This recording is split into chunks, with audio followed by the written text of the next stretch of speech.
Hi there. Welcome to the Aligned Living Podcast. I'm your host, Kathleen Galatly, and I'm super excited to have you join us. In these episodes, we're going to have some heart-to-heart conversations with experts, everyday wellness enthusiasts, and, well, anyone with a story to share about their journey towards a more balanced and harmonious life. Welcome to the Aligned Living Podcast, where well-being meets wisdom, and the journey is just as important as the destination. Let's dive in. So welcome, Kathleen. Whoop, whoop. I need to get background sound, so when I say welcome, then I play that. Whoop, whoop, whoop, whoop. How are you doing? Do you do yoga on a full-time basis? Is that like your job in inverted commas? Yeah, I mean, I wouldn't really describe myself as a yoga teacher. I think that teaching yoga is something that I do. It's part of the practices that I facilitate, and I think more than that, the practice of yoga on and off the mat has been a amazing tool of guidance for me on my mental health journey. Yeah. Hi, Kath. Hi, Mike. And so yoga and the principles of yoga and the traditions of yoga have really been guidelines for me that have helped me to bring myself out of very dark places, to keep myself out of very dark places, even though I touch and go there every now and then. Yeah. And so me doing my yoga teacher training and courses and things has really been a way for me to be able to verbalize and share tangible, practical tools with others in a way that I can describe it well enough to describe what it's done for me. Yeah. Okay, so is that how then you found your way into yoga? Was it because of your personal experience, your mental health journey, which led you to, because like me, I did mindfulness teacher training last year. I don't know if I told you this. I'm still gathering my hours. I'm like, ah. So how I found myself doing the mindfulness teacher training was because one, I was lucky to meet the person that offered me the training, but also because I had an experience with anxiety, and I was like, oh, let's see if this is going to help me. So is that what happened with you? Yeah, I think I was in production for almost 8 years, where it was high stress environment, where I think, a lot of people can say they are, high anxiety, high functioning humans, where we are experiencing maybe emotional difficulties or mental health stability issues, whether they're stress related of outside stresses or whether it's internal. For me, it was a mixture of everything. I was working too hard. I was playing too hard. I was sleeping too little. I wasn't eating well. It was like Red Bull and cigarettes, 4 a.m. in the morning when you get onto set. And it's just, it wasn't sustainable. And that actually brought me into, I know people throw the saying around quite loosely of like having like an emotional or like having a nervous breakdown. People call it like a nervous breakdown. But if we think of that concept of a nervous breakdown, it's a nervous system breakdown. And so for me, like, I literally went through it where I think my whole nervous system was just like, I'm done. I can't hold you anymore. Like, I'm tried my best. I've been in fight, flight, freeze for way too long now. And that led me to basically having a really bad anxiety attack at work one day. And then that being the catalyst for me to decide that I need to change direction. I can't be in this world anymore. It's not good for me. And even though I was really good at it and I was like in a very good position, I was promoted, I had my own office, it was amazing, but it wasn't actually bringing me joy, and it wasn't lighting me up, and it wasn't offering me a space to not be in hyperdrive all the flippin' time. And so when I wanted to make the shift, the question that my mother posed to me was like, well, if you want to do something else, what do you want to do? And I was like, I don't know. I don't even know where to start. This is all I know. I've always just done photography, production. And she said, well, when are you happy? And I said, well, the only time I really feel like I can relax and like feel like a little more like myself is when I go to my yoga classes. And then my mom was like, well, become a yoga teacher. And that's kind of how that started. Oh, wow. And then is that how Aligned Living was born? Did it come from that journey, or was that something separate? I mean, yeah, everything is so connected. I think Yes. especially as like entrepreneurs, we'll know that our personal lives and our entrepreneurial or entrepreneurship journey is so interlinked, because we are constantly manifesting what we want in the world around us, like as within, so without. And so the journey was, I was a teacher and the studio manager at a yoga studio in Cape Town for 5 years when I started my training. I did my 200-hour training there, 300-hour training there, multiple other trainings, but it was very much in person, in community. Loved it. It was amazing. I learned a lot there. And then I actually ended up moving, but I put my notice in 6 months before the time, so I didn't know what was coming. So I put my Wow. notice in, and 6 months later, when I moved, I actually moved in March 2020 of lockdown. I moved in the week of lockdown, was like the pivot and the shift when my chapter ended at the studio and Yes. when I moved to Hermanus. Which obviously then changed everything, because I thought I was going to move into a new community, a new town, meet all the people who teach yoga, who come to yoga, and that didn't happen. So that pushed me to go online. And that's really where my like online, I guess, work was born. I don't know if I would ever really have gone online if it wasn't for the Yeah. push of COVID. But I did, and that led me to running online workshops, and that led me to starting little weekly classes, and the weekly classes grew into like a group of amazing women that then grew into a video library that I wanted to host for people to be able to access the classes at a later time, which then grew into like building the platform and then creating the podcast around that, and so Yeah. it's all been these like, you look in hindsight, you go, oh, I didn't know why I was doing that in the like when I was doing it, but in hindsight Yeah. I can see how that's one of the building blocks. Oh, interesting.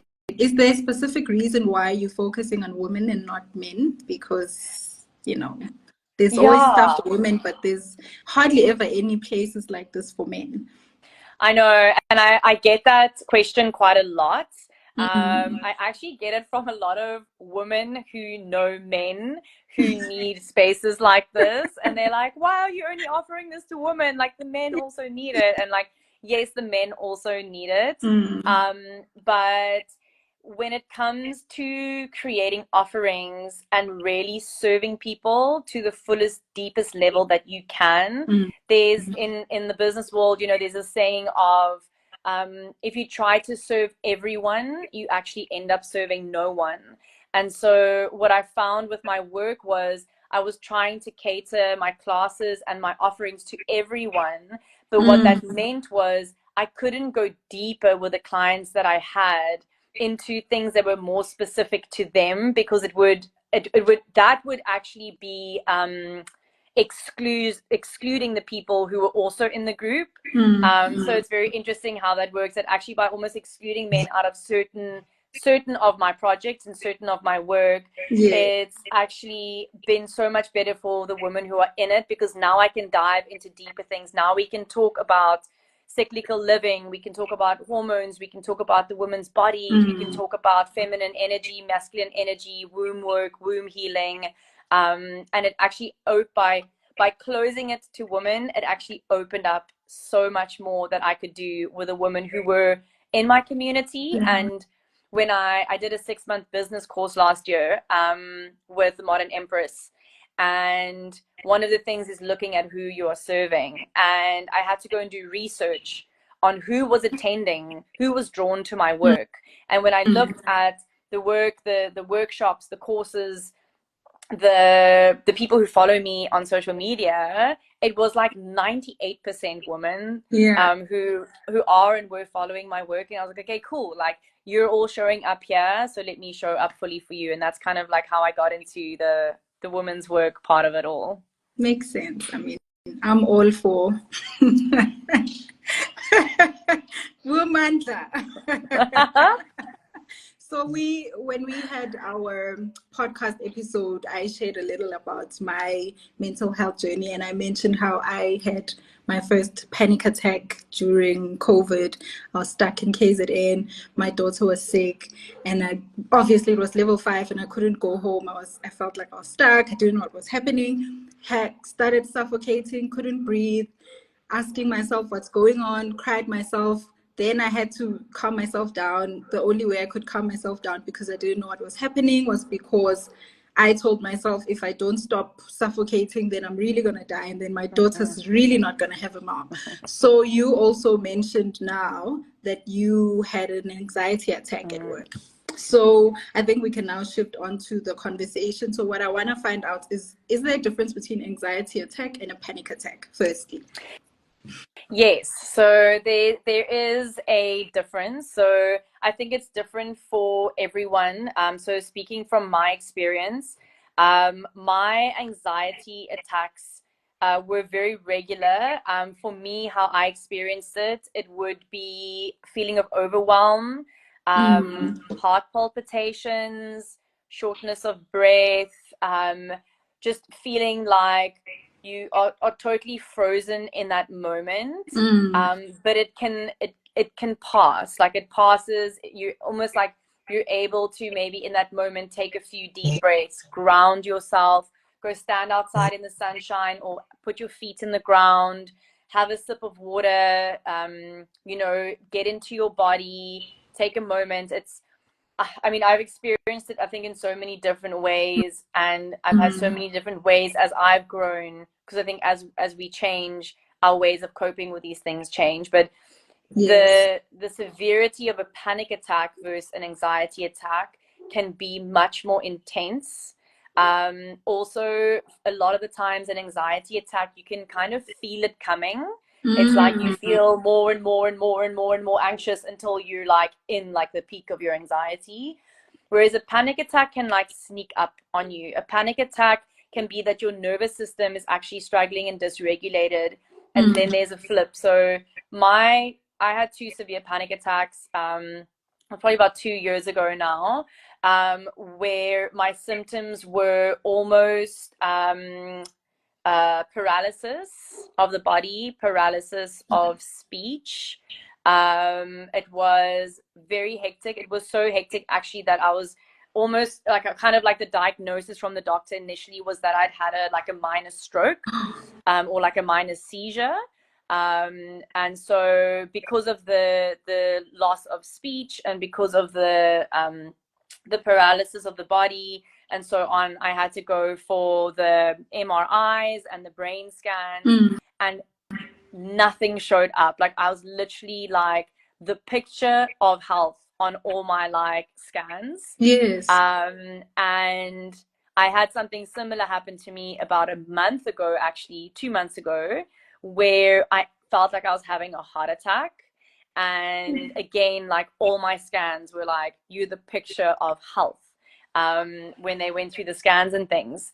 So with a panic attack, it can come out of the blue and it can be quite severe. Whereas with the anxiety, it can be maybe a more frequent thing that you feel coming. And so there is a lot more that you can do in the moment to help support yourself with an anxiety attack. And with a panic attack, it's a little more tricky depending on the severity. That's so interesting. It's also interesting that I named it a panic attack because I thought it was a panic attack. I don't even know there was a difference. So that's interesting. I need to go back and think back and ask myself, but I do think it was because it just came out of. Then what I also wanted to find out, you know how everyone these days is talking about anxiety. We've all got anxiety. We joke about it. We don't joke about it. So what's the difference between anxiety and worry and being nervous and having butterflies in your stomach? And then also there's obviously the anxiety that is diagnosed by a mental health professional, which is a disorder. Yeah. I mean, I think we in our conversation earlier, I said to you, I think at this point, and probably not just at this point, I'm sure throughout the ages, obviously mental health is quite new to the world, and to most people. It's not even recognized by some people as a real thing. But I think at this point, with like what's going on in the world around you, if you do not have some form of stress or anxiety around something, like, then I'd actually be very worried about you. Because I think, like, for most of us, there's so much going on. So we've got external stress factors, which is, I mean, what's going on in the world around us on large, like globally, there's a lot of things going on that's very, very worrisome. What's going on within your immediate community, what's going on within your immediate environment, your neighbors, what's going on within your immediate living space, what's going on within your workspace, what is the health of the relationships that you're in. So those are all like these external stress factors that can impact us. And then internally, regulating the body and regulating the nervous system, we have two types of nervous system. Well, we've got the two different nervous system kind of programs that run. So the one is the sympathetic nervous system. This guy is like switched on when we need to be on the get and go. So like the example that's always given is like when the lion's over there and you need to run, you need your sympathetic nervous system to get you. That was so funny. I actually got a fright now because I didn't know my husband was coming home and I saw someone walk up the stairs. So my so nervous which one system, was that one? Which that's one? sympathetic. That's because I literally like went like this. I almost like jumped off my chair. You did. So that's sympathetic. Okay, so we need our sympathetic because if a random person gets in your house, you need to be able to jump up and get out of there. But the problem is that in the modern day and age is that it's not just the big kind of fright thing like that that's going to get you. It's the email that you haven't responded to because it's stressing you out. It's the meeting with your boss. It's the traffic that you're sitting in. It's bank balance. Yeah, bank. Oh, praise, girl. Praise that bank balance. No, exactly that. It is. And that's what puts us in our sympathetic nervous system, which is fight, flight, freeze, or fawn. So either you're in your fight mode where you feel like you're constantly having to like be on the like offense, like take things on, make the changes, make the shifts, like that all the time. Or you're like in flight mode where that is like, I'm actually just going to be in total avoidance and try and just like not look at that bank balance, like, you know, or print receipts or whatever. Or you're in freeze mode where you simply feel like you are stuck. So for me, there's a very interesting balance between being in freeze mode in your nervous system and thinking that you are just procrastinating and you're lazy. Those are two different things. And I think that's a pressure point for a lot of people, is they immediately label themselves as, I'm procrastinating, I'm not doing this thing, it must be because I'm lazy, when actually you could just be frozen and you just like, oh, actually, like, I can't do this. Or then fawn, and in fawn, we're almost like, we just don't care about anything anymore. You just get to that point where you're like, actually, I don't feel anything about this. Not a good, not a bad, like, when we become indifferent. And so we've got the sympathetic, which we need, but then we actually want to have the parasympathetic, which is our rest, digest, heal, and repair system. So what happens when we're in sympathetic is that the body takes away all its attention from any process that's happening in your body that's not going to help you get away from the lion or the email or the whatever. So it starts to stop the healing process where it's not crucially needed. It takes away attention from digestion, which is huge. And when we start to mess with our digestive system, we start to mess with a whole lot of other things, including our gut health plays such a big role in our hormonal health, in our chemical production within our bodies. You know, a chemical like serotonin, which is produced in the gut, is our happy hormone. And so if your gut isn't working properly, there's just, I'm not going to go into too much depth, but that just gives you an idea of why it's so important to have the parasympathetic nervous system active as well. And so to lead this back to your question around feeling stress and feeling anxiety, I think what's important to note is that there is so much that you do have control over. There's so many things that you can do that are small, that don't have to cost you money, that don't have to take you outside of yourself, that don't have to be extra things that you can do. But also B, I think there has to be, and this has been for me out of my own experience, there has to be a surrendering and a letting go, and a point where you go, I can't control everything. And actually, as much as I think I'm controlling shit, I'm not controlling anything. Everything is like as it's going, Yeah. as it's going to be.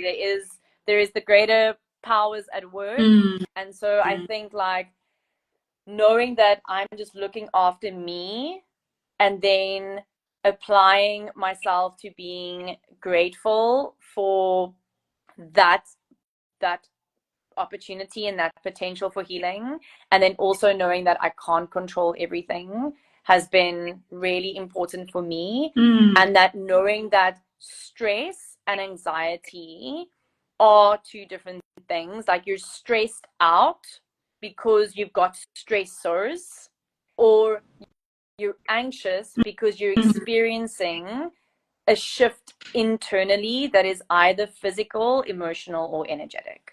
Sure, you've put it so beautifully, like such a not nice thing. You just packaged so beautifully. It looks cute. Like, I want to buy it.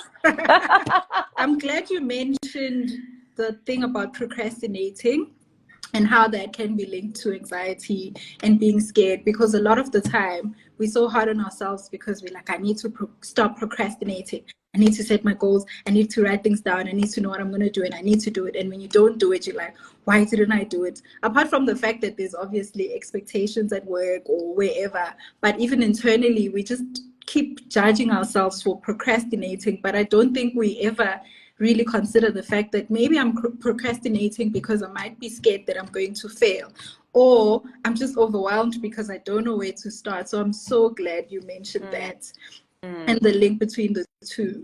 Then I wanted to just also maybe speak about how anxiety can show up in other ways. We've already spoken about procrastination, but in other ways, like how can a normal everyday person identify that actually I might be feeling anxious? Because we know how a lot of people are not aware and they're not in tune with their bodies. So we don't realize that sometimes maybe if my chest is burning, I might think it's heartburn, but it might actually be anxiety.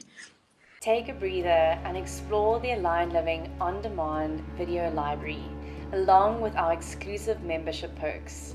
Plus, our YouTube channel is already up and running, offering even more wellness content. Your path to holistic living is just one click away. Visit our website to learn more. And now, let's return to our inspiring discussion. Yeah, I mean, I'm not a doctor, but Yes. I can only speak out of experience in Yeah. that for me, I do spend a lot of time in my body. So I can really feel when my body is relaxed or not. Anxiety, and I guess like the manifestation of anxiety in the physical body, can come up in so many ways, shapes, and forms. Yeah. Injury, tightness of the body, fatigue. Like I mentioned, with me, a lot of the time it's tight chest, it's heart palpitations, all these little like symptoms that you start to get to know the more you spend time with yourself. But I think what's important and relevant here is not always the what, but the why, or the where, or the how. So like someone like me, and you probably like wouldn't say it, because like I'm always like doing live videos, or I'm on Instagram, or I teach a lot of yoga online to like a lot of people. But like I'm actually quite an introvert, and I actually get quite intense social anxiety. Me too. So yeah, so it's like we're these introverted extroverts. Yes. And so like when I find myself with like a bunch of people I don't know, like there is like this little bit of social anxiety that comes up. I think that, you know, these things are so complex and it's so intertwined. Like if we look at our programming, our upbringing, epigenetics, at trauma that we're storing in our bodies, that the I'll just like kind of share this story. It was this video of this woman. She's probably in about her 80s, and in the video she was putting lipstick on in a mirror, looking at herself, and she's telling the story of how when she was a little girl, like very very young, her mom was putting makeup on, and she put her mom's lipstick on, and her mom looked at her and she said, "You look like a clown. Take that off your face. Like wipe it off your face." And to this day, with her being 80 years old, she cannot put lipstick on without thinking and without hearing her mother's voice say, "Take that off your face, you look like a clown." Even though she doesn't believe it now, it was something that stuck. And that is something that she's aware of. Her mother could have said 20,000 other things that she cannot remember, that is subconsciously affecting her to this day. And so I think it's important for us to, I mean, I'm only speaking about this because it's my work that I need to do, is to be kinder to ourselves, to be gentler to ourselves, and to understand that we have been potentially brought up within a society, a community, a home, a school, where I always laugh because I'm like, from like a little child, like if you get sent to school, you are told when to be there. You're told when you have to sit, when you have to stand, when you're allowed to eat, when you're allowed to play, when you're allowed to go home, and then you're told what you have to do when you go home. And this is not me saying they shouldn't be disciplined. Of course, they should be disciplined. But to me, it's just like this perfect like training and smoothing the person up when they get into work stage. Because then you go into work and then you get told when you have to be at work, when you're allowed to eat, when you're allowed to go home, how much you're allowed to earn. And it's just like this programming and this world where we are taught that it's all about us giving and doing, and the more we give and the more we do, the more we'll be accepted, the more we'll be heard, the more we'll be seen, the more we'll be able to get. So it's like the more I give, the more I get.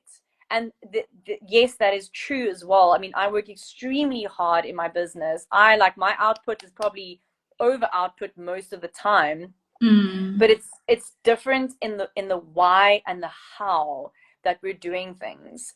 So I think it's important to, understand that you're a whole, and that there's so much dynamic to who you are as a person, that if you fall, and especially for women, for men, they can do quite well in a 24-hour cycle. You wake up, you go to sleep. And you wake up, you go to sleep. You wake up, you go to sleep. Like for women, it doesn't work that way. We can go through a 3, 4, 5, 6, 7 day cycle of feeling a certain way, but yet, and we'll wake up on the day of our bleed. Like you'll wake up on the day of the first day of your bleed, of your menstrual cycle, like of your menstruation time, and you'll be exhausted and you'll be starving and you'll be irritated. And then it's like, why can't you just get yourself together, Kathleen? Like I've got things to do, and not just to women, but to men as well. I think like there's this lack of empathy that we have with ourselves, and this lack of understanding, because like you said earlier, like if you don't know yourself, how can you help yourself? If you don't get to know your body, how can you support your body? You can't, because you don't know what it needs. And it is a very scary place to go, because there is so much information out there. There is so much to learn. I mean, like, I don't think anyone on the planet will ever truly understand the whole entire human body. And as science evolves, we're learning that half the things we thought 10 years ago that were true are not true now in any case. So I think it's like, when you look at those moments where you are like, I'm actually just feeling really anxious, but like, is this now me being lazy? Is this me being procrastinating? To open your mind up to like, okay, something is glitching, like something is not aligned, something is not in harmony. And what is that? Is it that I need to nourish myself with something more? Is it that I'm in a toxic environment that's just draining me and I actually can't like be here? You know, there's like a million things that I could mention. But I think it's just worthwhile, you know, on your question of procrastination and understanding anxiety, is that as humans, we always want to try and pinpoint one thing. Because if we pinpoint that one reason, then we can fix it, we can change it, and we can get straight back on track to doing what we need to do. When I'm very sorry to tell you, but it's probably a complex collection of multiple things, including stuff from your past, stuff now, stuff in your body, stuff in your mind, stuff from the outside, that's all creating your internal environment state. And that is what you are then experiencing in your physical body. My mind has so many thoughts, and I'm like, firstly, we think there's a destination and we think there's figuring it out, but unfortunately, like you've said, we can't. We're growing every single day. So how anxiety affected me yesterday could be different today. I mean, and I was having a conversation the other day with someone who asked me, what can we do? How do we know? What are the coping mechanisms? And I was like, okay, this is what works for me. And I mentioned I color in, I dance around, I take walks. But I'm not saying that because I do these things, I never experience, when anxiety comes, I'm like, kaka, karate, kick it away. No, it's definitely going to affect me. When I resigned, you know, and also because I know sometimes it happens in my chest. When I resigned, I had a tummy ache. The entire day, my stomach was running. And I was like, what is going on? And I was getting things for my tummy. Only 2 days later, I was like, oh, girl, you were scared. So we're always going to we're constantly evolving. So we'll always just need to adjust, you know, and we will have these coping mechanisms, which I'm also going to ask you just to highlight a few of the ones that you do before we close. But you might need to always learn new ones. And it's not what works for Kathleen might not work for me. I mean, Kathleen does yoga. I've tried yoga so many times. It just feels like painful exercise.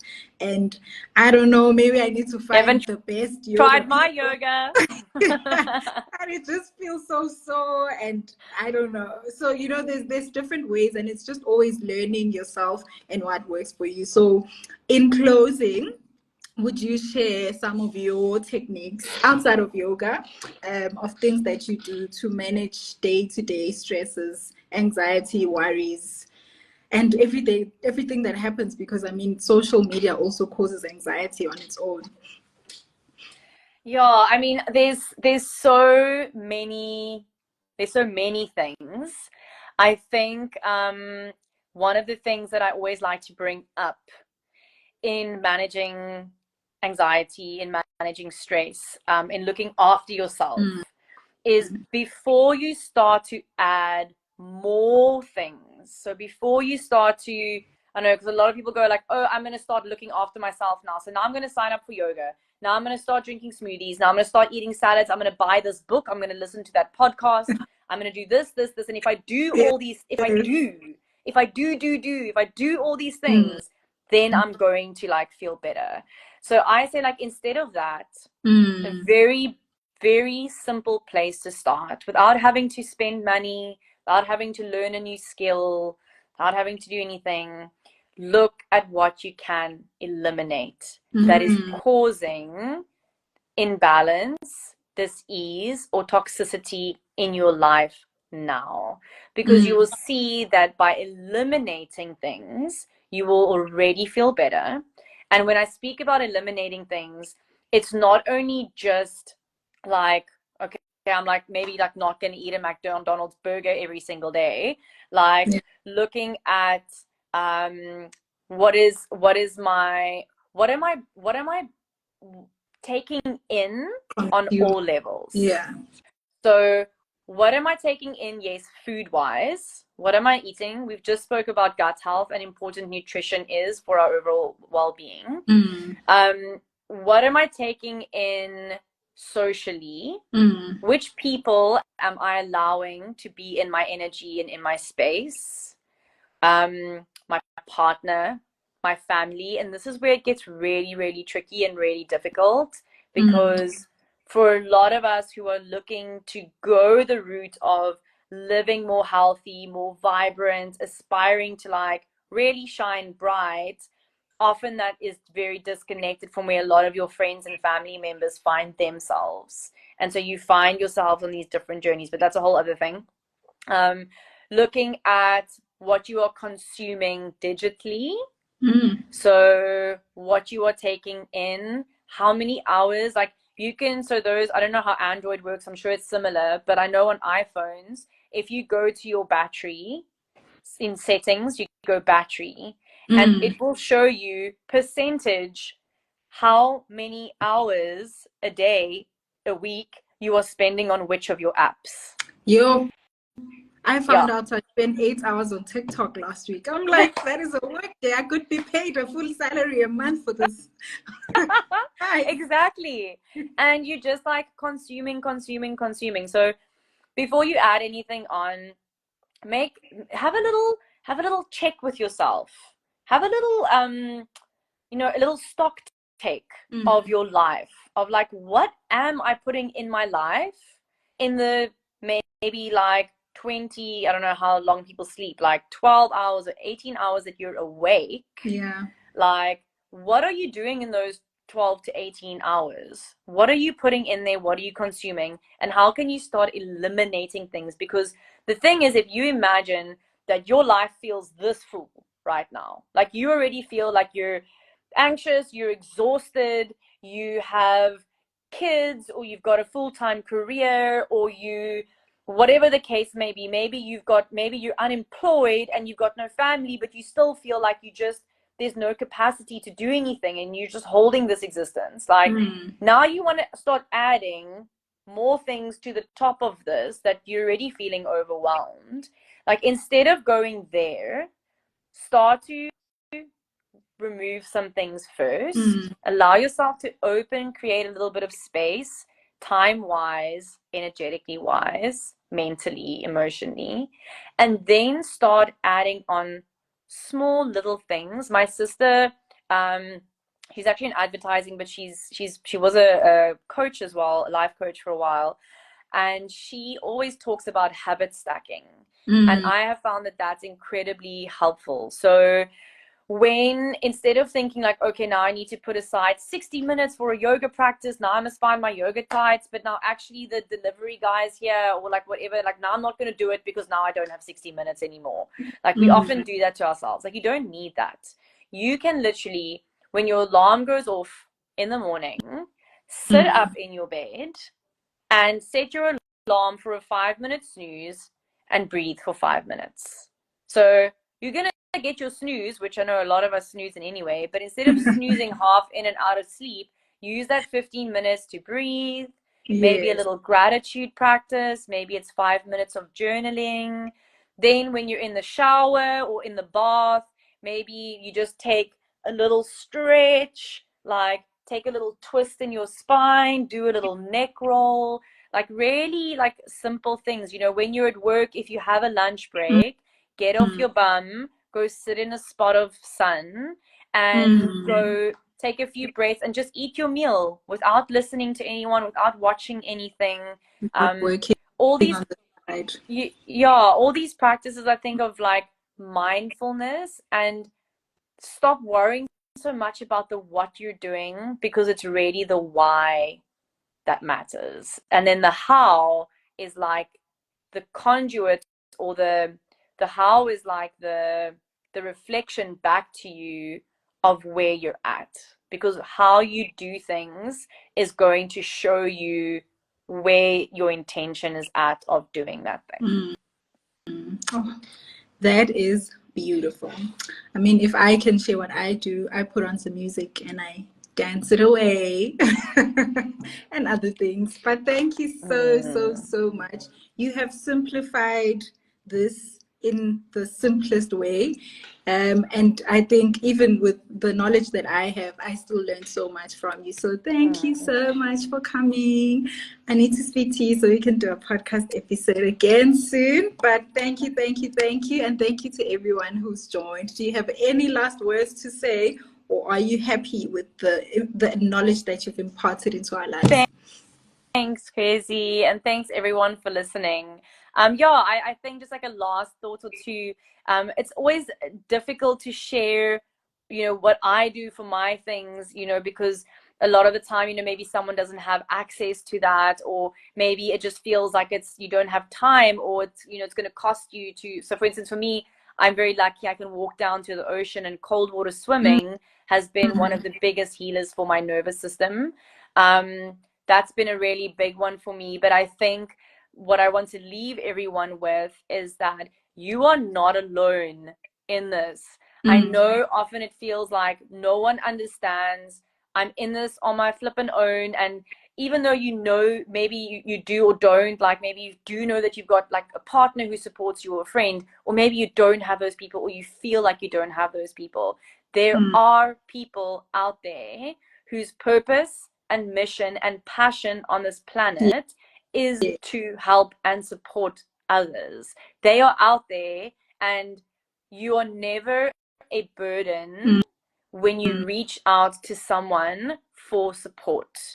It is so important to remember is that even if it's a little struggle, if it's a big struggle, you are in your full right to seek out support, whatever that looks like for you. I don't know, maybe Crazy can link some things in the comments or so on.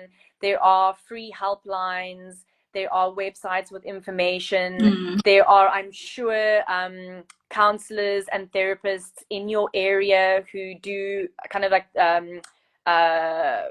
free sessions or just support sessions. And I always say, like, there's no such thing as a stupid question. So if you're unsure of anything, or if you have any questions, please reach out to either of us.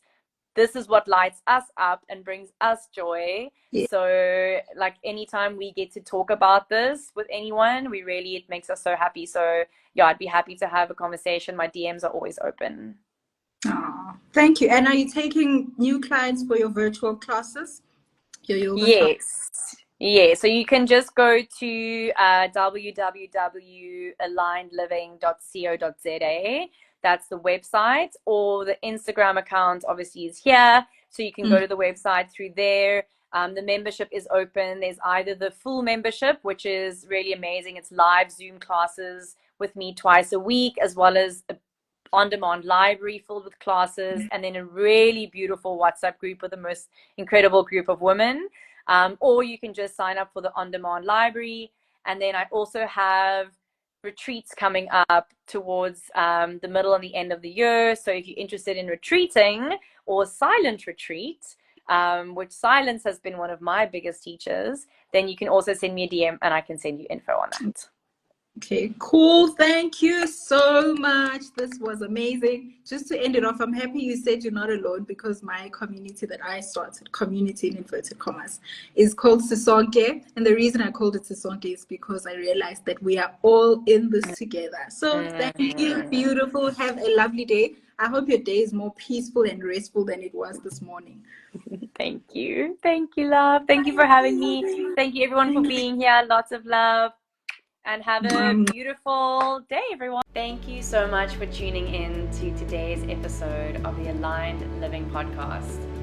We hope you found inspiration, insight, and a fresh perspective on your journey towards holistic well-being. If you enjoyed this episode, don't forget to subscribe, rate, and leave a review on your favorite podcast platform. Remember, your feedback fuels our mission to bring you valuable content that aligns with your life. Stay connected with us on social media for updates, and feel free to reach out with your thoughts, questions, or suggestions for future episodes. We would love to hear from you. But until next time, take good care of yourself, embrace the present moment, and remember, you are your own healer. Thank you for being a part of our community. Goodbye for now.